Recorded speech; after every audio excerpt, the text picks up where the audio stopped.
নমস্কার, welcome to my channel foodie Bong Chronicles. আপনারা সবাই নিশ্চয়ই খুব ভালো আছেন।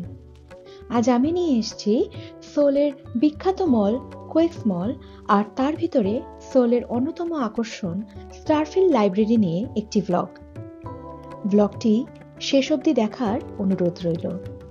শুনেছি এই মলটি নাকি এশিয়ার বৃহত্তম আন্ডারগ্রাউন্ড মল। আমরা অক্টোবর এন্ডে ওই দুর্গাপূজার পরের দিন এই মলটিতে গেছিলাম। মলটিতে না একটি বড় 4X মুভি থিয়েটারও ছিল। ইস, যদি ইংলিশ বা ইন্ডিয়ান কিছু মুভি চলতো তাহলে হয়তো দেখতে পারতাম, কিন্তু সবই তো কোরিয়ান মুভি, যার মধ্যে হোম কামিং ডে বলে মুভির জন্য সবাই একদম লাইন ধরে দাঁড়িয়েছিল। কি ভিড় ছিল ওই জায়গাটায়। তারপরেই গেলাম আমার পার্সোনাল ফেভারিট স্টারফিল্ড লাইব্রেরিতে। মানে কোরিয়ায় যখন ট্রান্সফার হবে জেনেছিলাম, সবার আগে ভেবেছিলাম এই লাইব্রেরিতে আসব, অ্যাজ এটার ব্যাপারে আজকাল সোশ্যাল মিডিয়ায় প্রচুর ভিডিওস আর ফটো দেখতাম। ফাইনালি আমার সে আশাটা পূর্ণ হয়। যদিও কিছু ম্যাগাজিন আর লিমিটেড কিছু বই ইংলিশে ছাড়া সবই প্রায় কোরিয়ান ভাষায়। সেটার ব্যাপারে আমার আগে সেরকম নলেজ ছিল না। শুনেছি 70,000-এরও বেশি এখানে বই আছে, জানেন। দুদিকে দুটো এসকালেটরও ছিল দোতলায় যাওয়ার। জানেন, এই লাইব্রেরির এত পপুলারিটি আর ভিড় দেখে এই লাইব্রেরির আরেকটা ব্রাঞ্চও তৈরি হয় সুওনে। ওটি নাকি এর থেকেও আরো বড়। যদিও রিসেন্ট হয়েছে, তাই ওই লাইব্রেরির ব্যাপারে আমার বিশেষ কিছু জানা নেই। আপনাদের মধ্যে কেউ কি ঘুরতে এসছেন এই লাইব্রেরিতে? এলে কেমন লেগেছে কমেন্টে আমাকে অবশ্যই জানাবেন। কিন্তু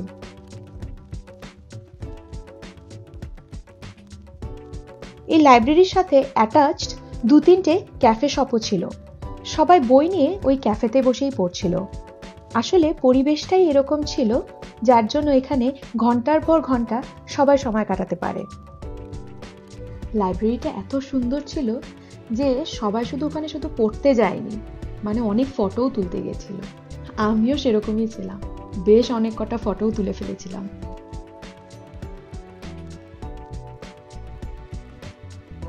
এরপরে ছেলের জন্য কিছু কেনাকাটা করলাম। আজকাল মলে গেলে মনে হয় কিছু না কিছু ছেলের জন্যই কিনি, নিজের জন্য আর সেরকম কেনা হয়ে ওঠে না। জানেন, এই মলটাতে নাকি 300-রও বেশি ব্র্যান্ডের দোকান আছে। এছাড়াও অনেক ফুড রেস্টুরেন্টস, এছাড়াও তো বললাম একটা বড় লাইব্রেরি, অ্যাকোয়ারিয়াম, মুভি থিয়েটার সবই আছে।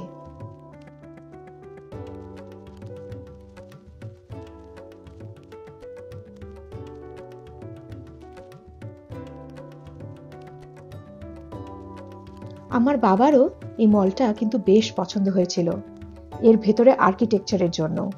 ফুড হাবের জায়গাটা খুব সুন্দর আর কালারফুল প্লেট দিয়ে পিলার্সগুলো ভীষণ অ্যাট্রাকটিভ ছিল। বিভিন্ন সাইজ, শেপ, কালারের বোলস, কাপ, প্লেট, গ্লাস সব দিয়ে এক একটা পিলার করেছে। প্রতিটা পিলার আলাদা আলাদা কিন্তু দেখতে।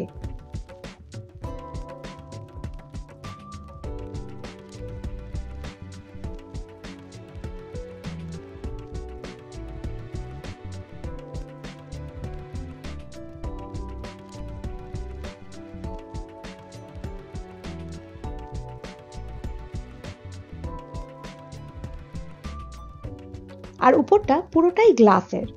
খুব সুন্দর দেখতে মলটা, তাই না? যাই হোক, বেলা তো অনেক হয়ে গেছিল, তাই আগ্রা বলে একটা ইন্ডিয়ান রেস্টুরেন্টে লাঞ্চ করেছিলাম। স্টার্টারে একটা ম্যাঙ্গো কার্ড স্যালাড অর্ডার করেছিলাম। এত টেস্টি খেতে, ম্যাঙ্গো কার্ডের সাথে ক্রিস্পি নান আর তার সাথে স্যালাড, দারুণ লেগেছিল, কি বলবো। আমরা জানেন তো ফ্যামিলি থালি অর্ডার করেছিলাম। থালিতে ছিল 3 রকমের লস্যি, একটা ম্যাঙ্গো লস্যি, একটা স্ট্রবেরি লস্যি আর একটা এমনি লস্যি। তার সাথে ছিল চিকেন তন্দুরি, গার্লিক নান, স্যাফরন রাইস, ডাল মাখানি, চিকেন দো পেঁয়াজা, মাটন কারি ও আরেকটিও ছিল প্রন ভিন্ডালু। সব ডিশই মোটামুটি ভালোই ছিল, মানে ওই আর কি, কিন্তু যেটা বেস্ট ছিল সেটা হলো এদের প্রেজেন্টেশন, একদম 5 স্টার রেটিং এর মতো। আর ইন্টেরিয়রটাও বেশ কোজে ছিল, মানে ওই সোলের মধ্যে এক টুকরো ইন্ডিয়া, বেশ লাগছিল। কিন্তু জানেন, এই মলে একটা বড় অ্যাকোয়ারিয়ামও আছে, কিন্তু আমাদের সময় হয়ে ওঠেনি যাওয়ার। শুনেছি 40,000-এরও বেশি স্পেসিস আছে ওই অ্যাকোয়ারিয়ামটায়, তাই পরের বার একটু সময় নিয়ে আসবো যাতে অনেকক্ষণ ওই অ্যাকোয়ারিয়ামটায় থাকতে পারি। ও, বলাই তো হয়নি, মলটি না গাংনাম ডিস্ট্রিক্টে, তাই মলটির বাইরে ওই যে গানটা আছে না, ওপ্পা গাংনাম স্টাইল, ওই গানের ফেমাস স্ট্যাচু ওখানে আছে। ওই স্ট্যাচুটার সামনে সবাই ওই গানটা চালিয়ে রিলস করছিল।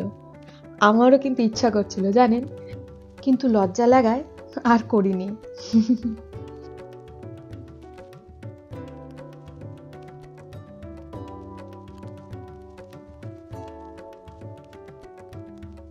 যাই হোক, দিনটা কিন্তু বেশ কেটেছিল আমাদের জানেন।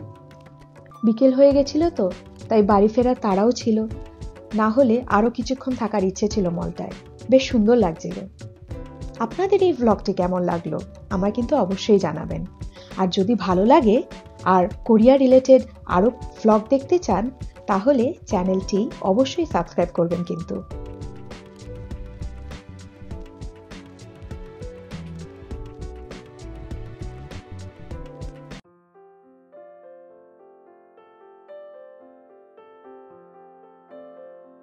ব্লগটি দেখার জন্য অসংখ্য ধন্যবাদ।